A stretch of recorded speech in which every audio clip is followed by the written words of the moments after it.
Hello and welcome to the Fibonacci free video for Monday, November 14th. This is David, and hey, let's take a look at the NASDAQ 100 index here this evening.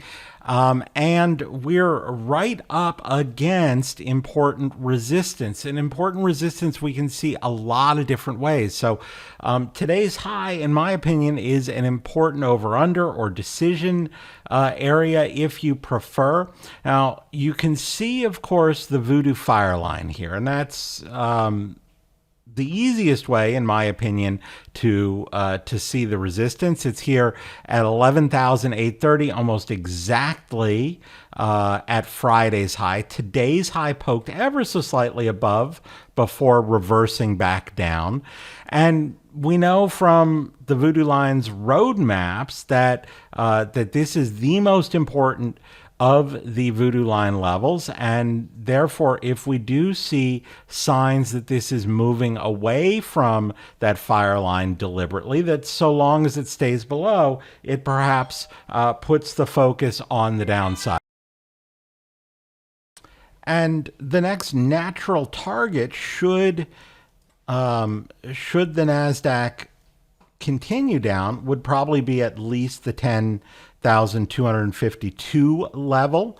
And of course, getting below that focuses on other levels. Now, the next most important level after the most important fire line level and the second most important tree line level are these snow lines. So getting below a snow line would do a lot of good or for bears at least, in showing that the market was intent on moving away from that 11,830 level, as would getting below these shorter term and least significant Voodoo skyline levels, including the one here pretty much right at the round number 11,600. So I'd watch that coming into tomorrow, especially with the PPI numbers.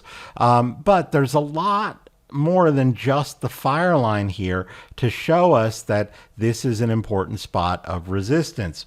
If we measure the initial leg up from the October 13th low into the subsequent swing high, and then project upwards from the next swing low, you can see that we've got equal legs up, right? Just doing our fib projection tool, pretty much right at today's high of the day, 10 points away in the NASDAQ is where that came in. And even if we come in and use our channel line tool to draw a line connecting the two swing lows and then a parallel line through the swing high in the middle, then again that that comes in pretty much right at today's high for a potential decision spot if this is going to be something that looks like merely a counter trend bounce. And getting back below the channel center line would add to the idea that this was giving it up, and that's pretty close to coming in and breaking the snow line, which we were talking about. So I'm always going to perk up and pay attention when we have levels from multiple forms of analysis all coinciding in the same spot. It does not tell us, especially with only a modest pullback from that level, whether or not this is going to hold as resistance or will break through it, perhaps on tomorrow's PPI data.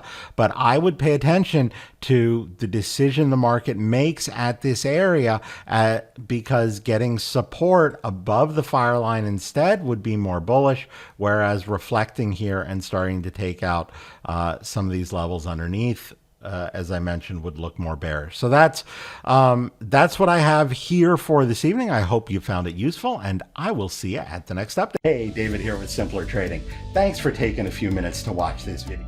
I hope you found it useful. And if you did, please help us out. Click the like button. You can also add your comments below. We love to read those and respond to them.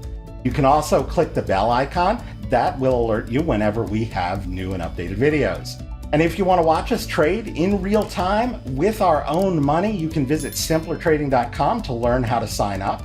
Until I see you again, as always, good trading, and we'll see you at the next video.